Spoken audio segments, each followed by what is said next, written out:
ഏതായാലും ഒരു കാര്യം ഞാൻ മുമ്പ് പറഞ്ഞ് ഇതേ സ്റ്റേജിൽ വെച്ചുകൊണ്ട്, നമ്മളെ ഉസ്താദ് രാഷ്ട്രീയത്തിൽ വരാത്തത് ഞങ്ങളെയൊക്കെ ഭാഗ്യമാണ് എന്ന് പറഞ്ഞത് ഞാൻ ഇന്നും ഓർക്കുകയാണ്. ഈ 35 വർഷക്കാലം കൊണ്ട് ഇന്ത്യയിലെ ഏറ്റവും വലിയ ഒരു പ്രസ്ഥാനമായി ഈ പ്രസ്ഥാനത്തിനെ ഉയർത്താൻ അദ്ദേഹത്തിന് സാധിച്ചു എന്നത് ഒരു വലിയ കാര്യം എന്ന് മാത്രമല്ല, മറ്റാർക്കും ഇതുവരെ കഴിയാത്ത ഒരു കാര്യമാണെന്നുള്ളതിൽ ഒരു സംശയവുമില്ല. എന്ന് മാത്രമല്ല, നമുക്ക് ഇപ്പോൾ മനസ്സിലാവുന്നത് ആദ്യം മലബാറായി, ആദ്യം കോഴിക്കോടായി, മലബാറായി, കേരളമായി, ഇപ്പോൾ ഇന്ത്യ രാജ്യം മുഴുവൻ വ്യാപിച്ചു നിൽക്കുന്നൊരു പ്രസ്ഥാനം. അതോടുകൂടി ഷെയ്ഖ് സയ്യിദ് സാഹിബിന്റെ സമാധാന സമ്മേളനം കൂടി ഇതിനോട് യോജിപ്പിക്കുന്നത് കൊണ്ട് എനിക്ക് തോന്നുന്നു അദ്ദേഹം ലോകത്തിലെ തന്നെ ഏറ്റവും വലിയ ഒരു പ്രസ്ഥാനമായി ഇതിനെ മാറ്റാൻ അദ്ദേഹത്തിന് കഴിയും എന്നാണ് എൻ്റെ വിശ്വാസം. അതിനുള്ള എല്ലാ സാധ്യതയും ഞാൻ കാണുന്നുണ്ട്. ആരസൂയപ്പെട്ടിട്ടും കാര്യമില്ല. അള്ളാഹു ചില ആളുകൾക്ക് ചില കഴിവുകൾ നൽകും. ആ ഒരു കഴിവ് അദ്ദേഹത്തിന് നൽകിയിട്ടുണ്ട്. അത് അംഗീകരിക്കുന്നതാണ് എല്ലാവർക്കും നല്ലത് എന്നാണ് എൻ്റെ പക്ഷം. അസൂയുള്ളവർക്ക് ആർക്കും ഒരു വിജയവും ജീവിതത്തിൽ ഉണ്ടാവില്ല. കഠിനാധ്വാനത്തിന് പ്രയോജനമുണ്ടാവും, ആത്മാർത്ഥതയ്ക്ക് പ്രയോജനമുണ്ടാവും, സത്യസന്ധതയ്ക്ക് പ്രയോജനമുണ്ടാവും. അതിന്റെ തെളിവാണ് നമ്മുടെ ഉസ്താദ് എന്ന കാര്യത്തിൽ സംശയവും വേണ്ട.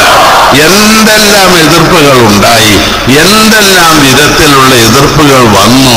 ആ എതിർപ്പുകളുടെയൊക്കെ കുന്തമന തകർന്ന് തരിപ്പണമായ കാഴ്ചയാണ് നമുക്കിവിടെ കാണാൻ സാധിച്ചത്.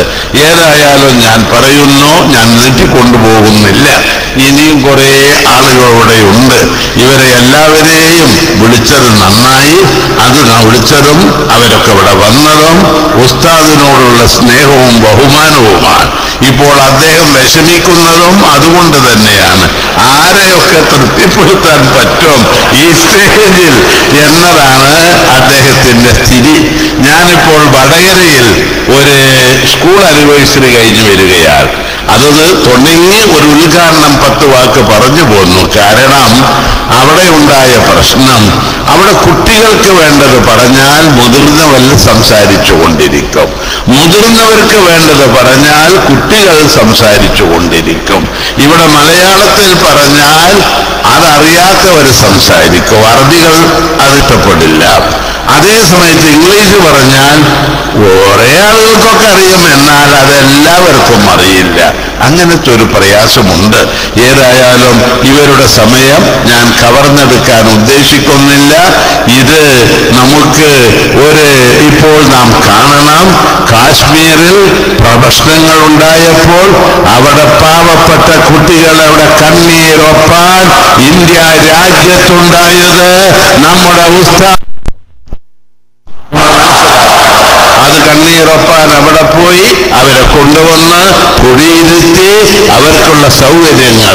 ഗുജറാത്ത്, ഞാൻ പറയുന്നു, ഗുജറാത്തിൽ അവിടെ കലാപത്തിന്റെ ഫലമായി കഷ്ടപ്പെട്ട ആ കുട്ടികളെ ഏറ്റെടുക്കാനും അവർക്ക് വിദ്യാഭ്യാസം നൽകാനും അവിടെ ഓർഫനേജ് ഉണ്ടാക്കാനും മുന്നോട്ട് വന്ന ഏക വ്യക്തി നമ്മുടെ ഉസ്താദ്.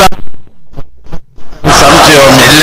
അങ്ങനെ ഇന്ത്യ രാജ്യം മുഴുവൻ ഇതിന്റെ ശാഖകൾ ഉണ്ടാക്കാൻ അദ്ദേഹത്തിന് സാധിച്ചു. യാതൊരു സംശയവുമില്ല. ഇനി ഇന്ത്യയിലെ ഏറ്റവും വലിയ വിദ്യാഭ്യാസ സ്ഥാപനമായി ഇതിനെ മാറ്റാൻ അദ്ദേഹത്തിന് കഴിയട്ടെ എന്ന് മാത്രം ആശംസിച്ചുകൊണ്ട്, അതിനുവേണ്ടി അള്ളാഹുവിനോട് പ്രാർത്ഥിച്ചുകൊണ്ട്, ആശംസിച്ചുകൊണ്ട് ഞാൻ എൻ്റെ വാക്കുകൾ നിർത്തുന്നു. അസ്സലാമു അലൈക്കും.